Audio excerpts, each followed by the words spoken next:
I thought, on balance, that the candidates were generally respectful of one another, that they were pretty measured. There were no meltdowns like we saw in debate number one between the top dogs. It was a little boring, and my mind started to wander about, I don't know, an hour in, like, what am I going to do tomorrow? What am I going to have for breakfast? That's never a good sign. That never happened in debate number one.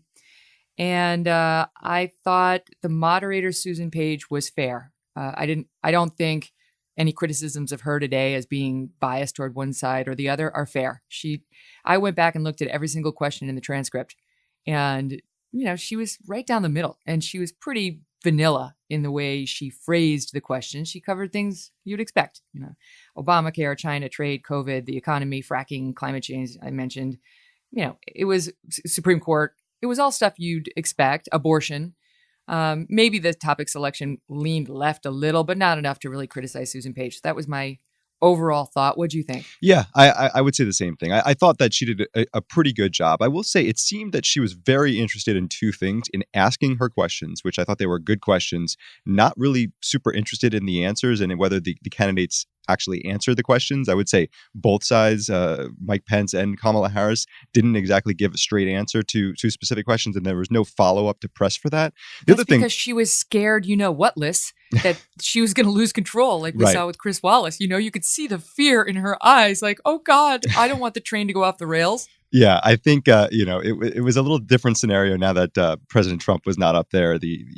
Stirring the pot a little bit, or maybe it was the plexiglass that was between them that really kept it a little bit more subdued. But there was that. But she also really did seem obsessed with keeping fair time, which was interesting. Obviously, that became a storyline after. Also, CNN actually timed it that they spoke almost exactly the same amount of time, while ABC had it that Kamala Harris spoke more, and CBS had it that Mike Pence spoke 3 minutes more. So I don't know how we all, do our timing, but she was I thought she did a good job of really trying to keep it balanced in terms of the speaking time, at least. She did. But I will say, as a moderator myself, some of those moments were frustrating.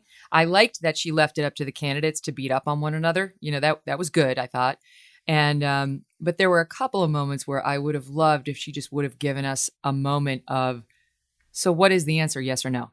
Just quick, put it right to them. And if they dodge again, don't let them complete the answer with a long dodge. I'll give you 10 seconds. Yes or no? Are you or aren't you? I would have loved that. And I think the audience would have benefited from it. No, the only one who did that actually was Mike Pence. I mean, in trying to press for a specific answer and well, exactly. On the Supreme Court, which we're going to get to in a minute. I thought, overall, since I thought Pence was very strong on policy, she was very strong on COVID. But I thought without a knockout blow, without like the massive fall down by either candidate, you'd have to give the win to her because her side is winning in the polls. So, the question is whether this could change the dynamic of the race. And I think like most vice presidential debates, it didn't. So if you wanted to sort of say, well, it was a wash, that's not necessarily great for Team Trump because they would have preferred a knockout blow where they really changed the dynamic. Right. Especially considering, and I know you're going to get to this also later on, the news this morning that I don't know exactly how many more debates we're going to be getting. You need to make the most of every opportunity here. Yeah, the CNN post-debate poll had the pre-debate numbers versus the post-debate numbers for Pence and Kamala Harris almost identical in the sense that not a single person actually moved from before to after, which is not exactly surprising, but was interesting to see. Well, and I think some people on the Democratic side saw what they wanted to see, and same on the Republican side with respect to their attitudes in that debate, which we'll get to. But, Frank Luntz had a focus group that was very focused on, among other things, Kamala Harris's interruptions or her eye rolls and her sort of scoffing at some of Mike Pence's answers. And things like that can affect a voter's willingness to side with you or the amount that they like you, right? If you're too boisterous or too much of a bully, like we saw with Trump in debate number one, it can turn people off. And if you're too nasty or smug, I had a guest on the Kelly File who I loved. She was a Democrat, but she constantly rolled her eyes at the other side's answers. And I pulled her aside to say, you don't want to seem smug or angry because you're going to turn off the viewers. They're not going to listen to you when I get to you. And she mastered it for a while and then never quite nailed it. But you always have to worry about that. Man or woman, you have to worry about how you look when you're not speaking and what signals you're sending. Right, right. Especially in a format like this where there are no one shots, right? Everything is a two shot. You see the reaction from the other candidate to what the candidate who's speaking is actually saying. It's the sort of the broadcasting side of it that's interesting there. Yeah. No, I think, even just some of the post debate reaction. I was watching CNN. Abby Phillip said she should have pushed back in certain ways. Dana Bash said she didn't get a lot of help from the moderator.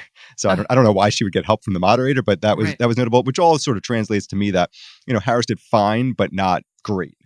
Right. Well, I think, one of the things I tweeted about was she had several strong answers on the points, but I was distracted by the head shaking in response while he was speaking. And I know she was trying to signal, I disagree, or he's not telling the truth, but it had a turnoff effect on me. Like, just stop. Right. Megyn, you actually were tweeting a lot during the debate. Yeah. And I have to say, I went to bed last night. I said, all right, I'm going to pull the tweet that had the most retweets and talk about it with you. At the time, that was you tweeting Pence is so much better than Trump at defending Trump. And then I wake up this morning and you're trending nationally on Twitter for a different tweet, which was take it like a woman, don't make faces, which apparently has drawn out people like, I'll just give you an example, like Bill Burton of one who says, be better, Megyn. Expressing disgust at lies, deception, and constantly being talked over is worth reaction. Oh, please. The point is not whether he was, in fact, misleading. The point is, what message are you sending to the audience at home?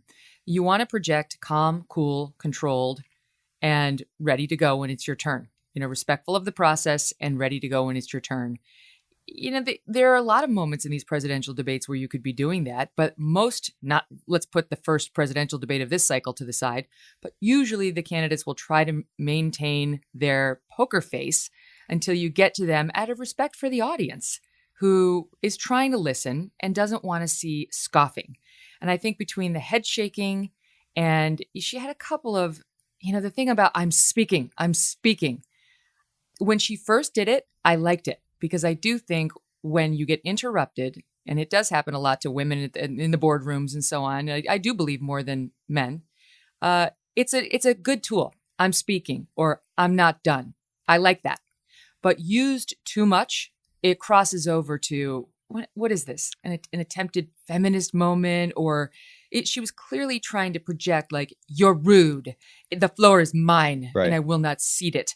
And I started to get turned off by it. Like, at least switch it up to 1 sec, or just let me finish, or I'm not quite done, right? Just like squeeze in alternatives because it started to seem like an obviously rehearsed thing, right? Yeah, and then it got the reaction from people like George Stephanopoulos who called Mike Pence a mansplainer. Yeah, was there a debate reaction that stood out to you? Oh, yeah, many of them. But one more point on Kamala. Yeah. The other thing she was saying was, I will not be lectured by the vice president on this or on that.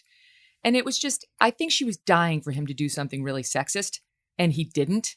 And so she had her little lines ready to go, but she was unleashing them on the wrong target. She thought she was going to debate Donald Trump, who was going to be his normal self. And she had a gentleman sitting over there who was debating her like she might be the future vice president. George Stephanopoulos may have said, vice president, who may have said, George Stephanopoulos said that he was mansplaining to her. And to her credit, Martha Raddatz interrupted and said, no, women can be interrupted too. She wants to be vice president, and women don't get to be treated in a special way just because they're women out there. What equality means is you get punched in the face just like the other guy gets punched in the face, and you take it. And that's what my tweet was: take it like a woman, instead of how they always say, take it like a man. Right. My point was women can easily maintain composure, maintain facial expressions, and hold their cards to the vest until it's their turn on the debate stage, just like a man can. And she needed to do that because today people are talking about her facial expressions instead of the substance of her answers. And that's on her. The reactions to the debate, as I said, they fell along party lines. But I was channel surfing around, and I couldn't believe first what I heard from Gayle King on CBS News. Listen to it. One point when they were talking about systemic racism, I think it's very interesting timing that a fly would land on Mike Pence's head at that particular time when he said that there really wasn't systemic racism. I saw the fly basically go and say, what? I mean, it was very interesting. That was, I don't want to call that a highlight, but that was certainly a memorable moment. A memorable moment for Gayle King was the fly saying, say what? Oh my God. Like she actually treated it as if it were a thing, that there was a message that God sent the fly down to pass judgment on Mike Pence and comments about white supremacy. I mean, you've got to be kidding me. Twitter loved the fly, but I don't understand how the fly made it into any post-debate, like actual television coverage, but it did everywhere. Well, and how did it make it into the room, which I had been told had been hermetically sealed? Right. People were basically forced to wear hazmat suits until the moment they began debating. It was like they truly continued to treat COVID like it is the bubonic plague. I realize we need to take precautions, but how many layers could they have had between the people who were already 12 feet apart on that stage? Okay, then there was MSNBC and Nicole Wallace. You tell me whether this comment was a bit loaded. Listen. The problem tonight is that Vice President Pence appeared flaccid and anemic, and that's going to hurt him with men. Then she went on to add, not just flaccid, but limp and lame. And then Maddow doubled down on, yes, flaccid. Well, what are they trying to say, Steve? It really leaves a lot to the imagination. I think, are they just trying to come up with what's the worst insult they can level at Mike Pence and say on television, I guess? Well, yeah, I mean, even going there, obviously everybody knows what they're trying to say. Like he's not a virile man. He looked weak. He's not somebody who could get it done in the bedroom or in the boardroom or in the Oval Office. I mean, that's what they're telegraphing with the use of those words over and over. And if any similar remarks had been made about a woman, everyone would be crying sexism. Yeah. Right? They'd be crying sexism. But the truth is, Mike Pence was controlled. It's like you almost can't win because if you're interrupting and all fiery and energetic the way Trump always is, they say you're a bully. And if you're a gentleman who's controlled and just measured the way Mike Pence always speaks, then you're limp and you're flaccid. And I thought those comments were out of line.